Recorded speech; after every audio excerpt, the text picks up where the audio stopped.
เผาเพิ่นน่ะแต่ว่านนี่พุ่นแล้วบ่ได้ไปใช้ช่องบ่สบายเราบ่สบายแม่นเบาหวาน380ขึ้นวานน่ะเมื่อคืนนี่ช็อกพุ่นแล้วเนาะโยเกือบแล้วก็บ่ไปหาหมอวานนี่ช็อกนะวานน่ะเมื่อคืน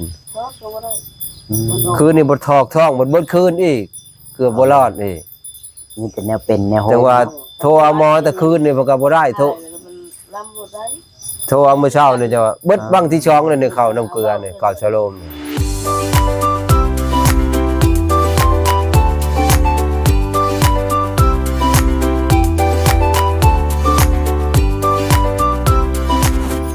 สวัสดีและสบายดีพ่อแม่พี่น้อง FC ที่ฮักแพงบ่ว่า FC พังลาวพังไทยและก็ต่างประเทศนำเด้อพ่อแม่พี่น้องเนาะ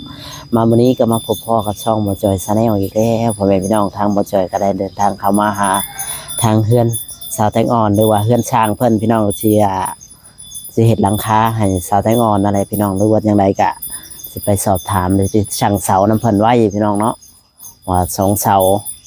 แล้วก็เอาก็สิซื้อสังกะสีมาไว้เลยแหละพี่น้องเอ้ยมื้อนี้คิดว่าคันว่าสิทันเนาะคันบ่ทันมื้อนี้ก็เป็นมื้ออื่นนั่นแหละก็ต้องมาลุ้นนํกันว่าสิได้หยังแน่พี่น้องเนาะทางหมอจอยก็สิไปหาทางสร้างเพิ่นแล้วเนาะก็สิไปถามข่าวว่าเพิ่นพร้อมเฮ็ดมื้อนี้บ่หรือว่าจังใดไปพูดคุยนํกันเลยพี่น้องเอ้ยโอ้ทางสร้างเพิ่นบ้าเท่าแม่ตู้เพิ่นเป็นจังได๋คือนอนหนักลากคือบาดนึงบ่สบายบ่สบายดีเด้อช่างครับสบายไง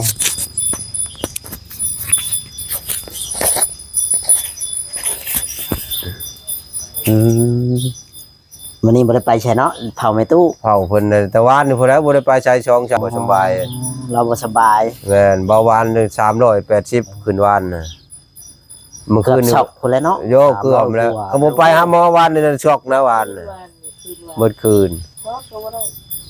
คืนนี่บ่ทอกท้องบ่เบิดคืนอีกเกือบบ่รอดอีกนี่เป็นแนวเป็นแนวโหจังว่าโทรเอาหมอแต่คืนนี่มันก็บ่ได้โทรเอามื้อเช้านี่จะว่าเบิดบังที่ช่องนี่เข้าน้ำเกลือนี่ก่อนสโลมนี่พร้อมสิเฮ็ดแล้วบ่ท่านพร้อมแล้วครับว่ามันได้มื้ออื่นแล้วสิสั่งเสาอ๋อสั่งเสามาให้ข่อยเลยเอา2เสาแม่นแล้วมื้อแรงที่ไปหาเขาแล้วบางเทื่อจะแล้วนี่ก็ย่าเจ้านี่ก็สิออกไปหา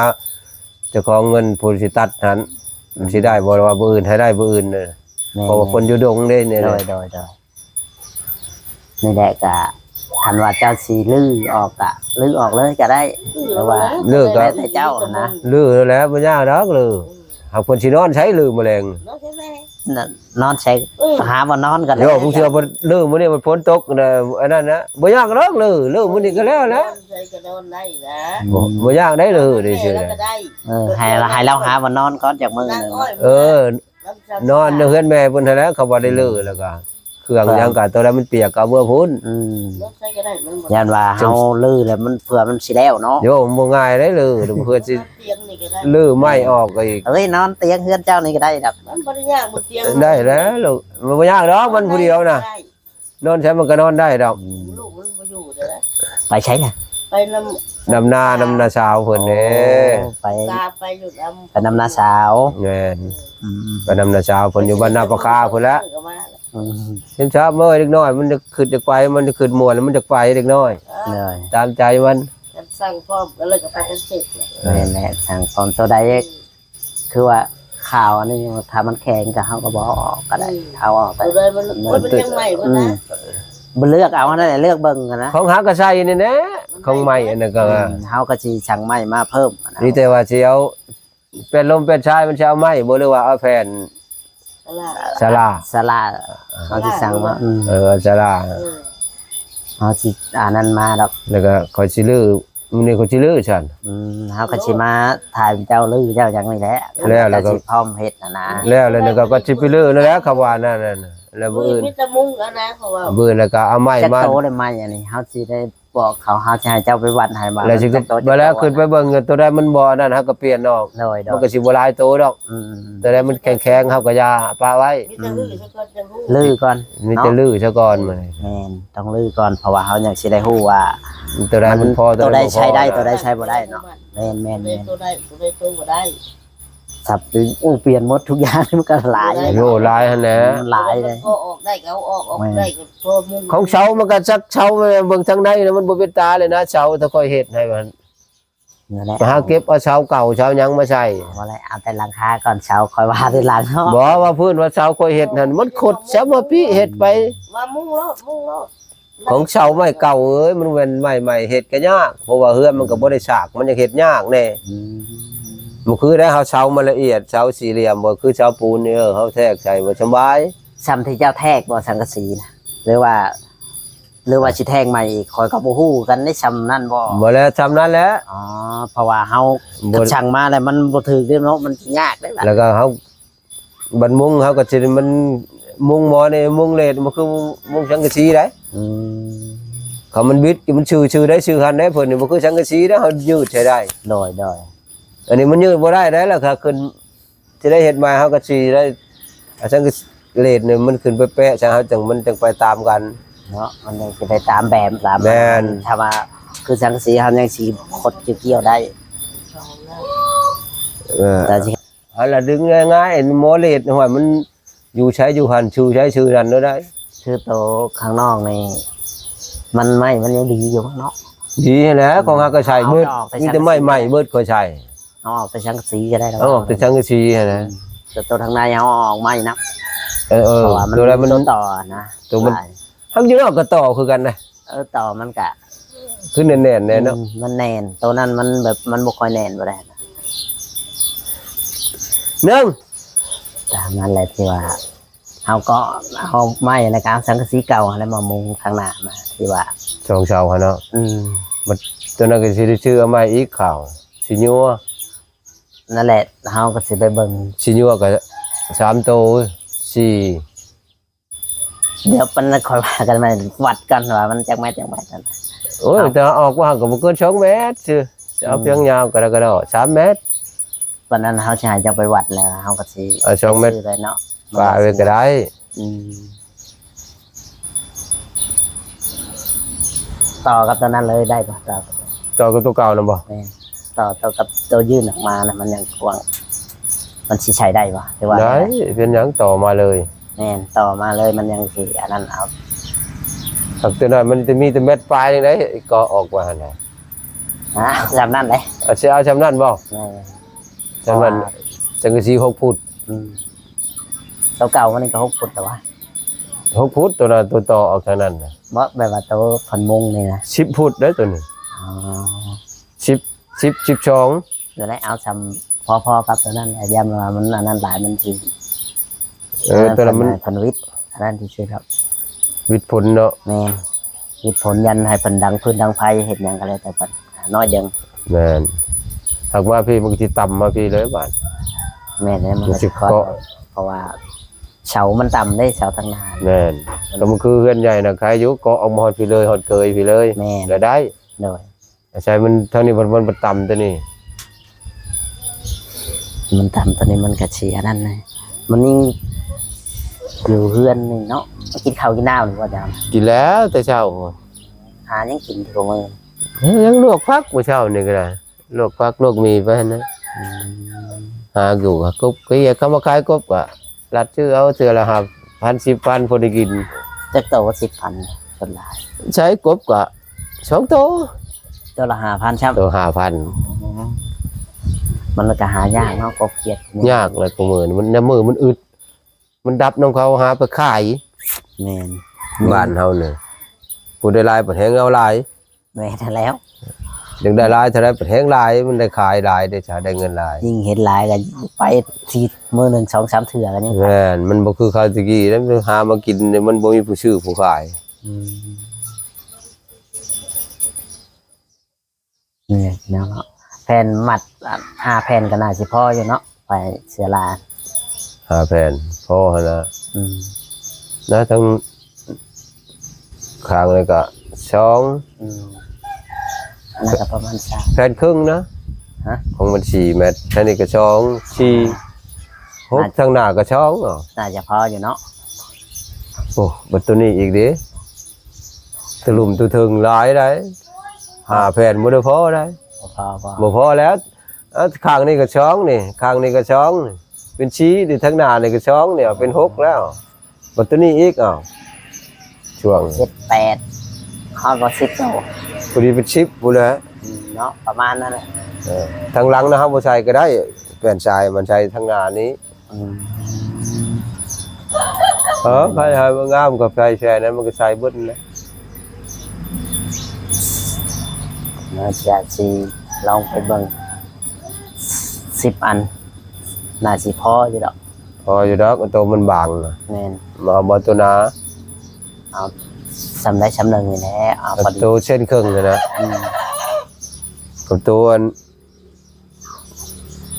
ตัว3เซนเฮาเดี๋ยวมันบ่ได้เท่าไหร่แผ่นหนึงพี่ว่า700พุ่นบ่ แม่นหั่นแล้ว มันหนาเด้ เอาโตะบางๆทำได้สำหนึ่งนี่แหละเอาพอ ตัวบางๆเลยนะตัวเส้นครึ่งนี่นะ พอได้ใส่ให้มันงามเนาะ แม่น มันก็เอาตัวหนาก็เพื่อเงินเพื่อหยังนี่แหละเอากระยันเงินบ่พอกัน ว่าอันสิพออยู่นะจำนี่ 10 อันนี่เนาะ 10 อัน อาจสิพออยู่เนาะเดี๋ยวก็เจ้าก็เฮ็ดเลยบอกเพิ่นตัวใดสิอันนั้นเฮาสิไปบอกเพิ่นดอกว่าตัวใดมันจำเป็นกับคนนอก แม่น ที่ว่าโตมันสิเปียกหั่นน่ะเนาะคันโตมันบ่เปียกก็ปะไว้ก่อน เป็นผ้าห่มผ้าพกเครื่องนุ่งของถือนะเป็นถ้วยบวงยาบ่ดอกมันบ่เปียก แม่นนั่นแหละช่วยบวงปะไว้ ผ้าห่ม ก่อ ผ้าน พกตัวสิตุ้มหั้นแหล้วมันฝนตกมันหนาวได้ แม่นนั่น มัน แห บ่ ละ มีตัวตุ้มนะ ใกล้จะดอกฝนบ่ได้ตกจากเมื่อวานนี่ฝนตกมัน ตกก็พอแบบฉันนะปอแปะยาวปอแปะเล็กๆน้อยๆคือมื้อเช้านี่ก็บ่ดอกปอกแปกหรือไปทางใหม่ซะ เช้านี้ก็ตก ตกแต่ว่าบ่โอ้ยตกก็ทำบ่ได้ตกนะ สำเนียงยังแม่งอยู่จันทร์เลยมัน เนี่ยไม่จันเลยเนี่ยอย่าตกบ่ลักปอกแปกนึงแล้วก็ลุกมานึ่งข้าวแต่ อ๋อ คือว่าโอ้ฝนตกบ่มันเนี่ยให้เพิ่นนั้นลงมาเพิ่นดังไฟแล้วเพิ่นผู้ไปดำนาก็ถวาย อ๋อแต่ทำนาคู่มือเนาะ เจ้าบ่ได้เห็นนาบ่ บ่ บ่มีนา บ่มีนาแต่บ่ได้เฮ็ด อยู่หากินไปวันๆนี่เลยเนาะ หากินไปแบบนี้แหละ เข้านี่สิซื้อทุกเทื่อบ่ละวัน ชื่อบางเทื่อก็ชื่อข้าวเปลือกนำไอ้น้องนี่แหละ แม่ขอซื้อน้ำเพิ่นเนาะ แม่นเทื่อละชอบช่องชอบ อืม พอยามมันเข้าแล้วก็ซื้อไว้ มันก็สิถือกลัวเนาะ ถือกลัว ตอนนั้นคันคืนนี้นี่ห่วยแพงเกินเด้ โหโลนึงเนี่ยมันชอบนึงจะได้50โลมันก็เป็น800,000นะบ่นี่ ข้าวเปลือกอันใด บ่แล้วข้าวสารนะ 800,000หั่นแล้ว 50โลก็800,000 800,000นะเนี่ยนะ มันก็ตะกี้ดำเล็กๆดำ5-6แสนเนาะ500,000 500,000 300,000ยังว่าชอบนึง300,000ยังว่าแพงนะ นี่นี่800,000คิดเบิ่ง ยังบ่ได้ว่าแพง800,000นี่ เกือบทบครึ่งแล้ว โอ้ยแล้วเขาต้องชอบพุ่น ได้ คือ ช่ ตะ อง กี้ สอบแล้วแต่คือตะกี้นะเงินดำพันเนี่ยบ่ได้กินข้าวซ้ บ่ได้กิน ำเงิน1,000 บาทบ่ได้กินข้าวเงินมันบ่พอ โอ้ยไปตลาดยังบ่ทั่วนะเงิน1,000 บาทเนี่ย แม่นั่นแหละ ก่อนไปตลาดเลยเข้าห้าน1 2ห้านก็เบิดแล้วมันสิพอเท่าใด 2 ห้าน3ห้านก็บ่พอสิได้ไปจังเนาะได้อยู่แล้วของเล็กๆ ได้ น้อย โอ้ยได้แต่พริกเกลือหั่นนะสิ่งชุงเชื่อแต่ก็ตัวละ200,000เนี่ยขึ้นเบิ่ง ๆ200,000กว่ามันแล้วแต่ ตัว500ก็ยังมีนะ แม่น บ่ แต่เคยใช้น้ำขาวจะว่าต้อง500 นะ เจ้าน่ะเคย บ่ ใช้ ได้ใช้จักเทื่อได้ยินแต่เขาพายซื้อชุมลูกชื่อก็ตัว300,000 มันก็ 400,000 เนาะ500กว่าลังเทื่อก็ได้ แม่นพวกวัยรุ่นเขา ข่อยยังบ่ได้ค่อยได้ใช้ได้ ใช่ตัว แพง 30นี่ก็ปานใดนุ่งนะเครื่องนุ่งตัวละ100นี่ก็พอแห้งแล้วบางเทื่อส่งเสื้อเก่าเขาเก็บให้ แม่ได้เลยข่อย 60ไปเขาคือกันนั่นแหละเทื่อก็ลูกฝากมาให้แต่พุ่น อืม แต่บ้านทุกคนนะเทื่อก็มาแต่สวรรค์ อืมอืม เพิ่นอยู่น้ำปัวเพิ่นอยู่สวรรค์เด้ พอได้ใส่น้ำเขาเนาะ แม่นเขาเอาให้แล้วก็บ่ได้ใช้น้ำลูกน้ำหลาน พอได้ใส่พอบ่ได้ซื้อคือว่านั่นแหละ อืม กันซื้อมีแต่ซื้อกับซื้อนี่ของหวาย ลำบาก ลำบาก ชื่อเบิด แตเก่าชื่อทานในใครแน่บัดเพิ่นพาทานน่ะ อืม ชื่อทานชื่อเขาชื่อน้ำกินนะใครแน่ยามนี่มันบ่ได้คอยชื่อน้ำโตก็น้ำพลกิน แม่แล้วคอยก็ยังกินน้ำฝนเทือนนะ โอ้ชื่อบ่ไหว ไว้แล้วคำความมาส่งก็ตก 8,000น่ะ คันเฮาไปซื้อในห้างมันก็10,000น่ะ โอ้ย 10,000ลังเทื่อก็11,000ครับ คำความชื่อต่อเขาว่าไปชื่ออยู่ห้าแล้วพอกับตุกเขาเองก็5,000 แม่แล้วไปซื้ออยู่บ่อนมันไกลนะเตี้ยนี่ ไกลบ่ ไกลแล้วอยู่บ้าน มาชื่อเอาอยู่ซิโนพี่แล้วเนาะ แถวบ้านศรีบุญเฮืองหรือว่าบ้านนุนยางพอแล้ว มันเข้าบ่ได้บ่ในบ้าน มันเข้าได้อยู่แต่ว่าคันเขาไปส่งมันวัดบ่พอกันบัดนี้นะ คนบน แม่ บ้า ร้าน น เนาะ ค้าเอาไปหมดเลยก็ได้เอาแล้ว โอ้ เขาส่งด้านเถื่อเองบอกกันว่า เขาสิไปส่งแบบ ขับรถไป ห คู่ ลา มื ย อ ๆคัน กับคุณนี่คู่มือนะเขามาส่งเขามันใกล้ดิทำงาน เราถือเอาลงเนาะเอามาเต็มรถบัดร้านค้าได้มันจักล้านเจ้า เขามาว่าเบิด ก็หมดในหาดแล้ว ตุก10,000นะอยู่หั่นเนาะอยู่หั่นค่าในบ้านโคกเนาะ แม่น10,000บางเฮือนกับ11มันแล้วแต่กันเลยแต่ละเฮือนมันขายบ่คือกัน แน่นนะแต่ละห้านขายบ่คือกันนะ แต่ละห้านมันขายบ่คือกัน คือสิทางคือสิดีนี่เนาะทางบ้านโคกเขา มั เฮ็ น ดให ก็ ม่ คือเก่านั่นแหละมันก็ยังแบบว่าจะเฮ็ดอยู่มันยังบ่แล้วนะ ใครสิใครกว่าแต่เก่าตะกี้แต่ว่า มันก็ใครกว่าน้อยนึง ตะกี้ตะคอยไปเนี่ยเป็นโชคเป็นเฮลว่าคืองานขี่รถทีมนี่จะไปบ่ได้พากันจูงเอา เอาอันนี้ก็ถ้าฝนตกลิ้นคือกันนั่นแหละอันนี้บ่มันยังบ่ลิ้นมันก็ธรรมดาเพราะว่ามันก็ดีกว่าเก่าอยู่กว่าตะกี้น้อยนึง ขนาดยามเดือน4เดือน5นี่เฮ็ดได้ยังได้จูงมันไปบ่ได้ตะกี้ อันนี้ไปได้อยู่ใครอยู่ อันนี้นี่ครับเขาว่าขายกว่าตะกี้หลายเท่าแล้วแต่ข้าวคอยอยู่บัญชีบันเทืองตะกี้ ใครกว่าแต่เก่าอยู่ แต่คอยไปลินไปเวียกพยายามนี่แล้วอุกเลยแล้วว่ากันไปบ้านโคกบ้านโคกใหญ่บ้านโคกประวาย นั่นแหละโอเคค่ะคลิปนี้ก็สิบ่มีหยังหลายก็ถ้าจะว่างเจ้าก็ไปจัดการรถเดียว เดี๋ยวสิไปอันนั้นนะสิเพิ่นแล้วเวียกกันแล้วเพิ่นแล้ววิหารกันแล้วจังสิไป เจ้าก็อย่าลืมสั่งเสามาให้เฮาเด้อ โดยบ่ยากดอกเจ้าคอยออกไปหาเขาให้เขาสั่งตัดออกมาให้ โอเคจ้ะพี่น้องคลิปนี้ก็สิบ่มีหยังหลายฝากกดไลค์กดแชร์กดติดตามให้กำลังใจเด้อสวัสดีและสบาย ขอบ ดี ใจจะดีมีแฮงขอบใจ เนาะ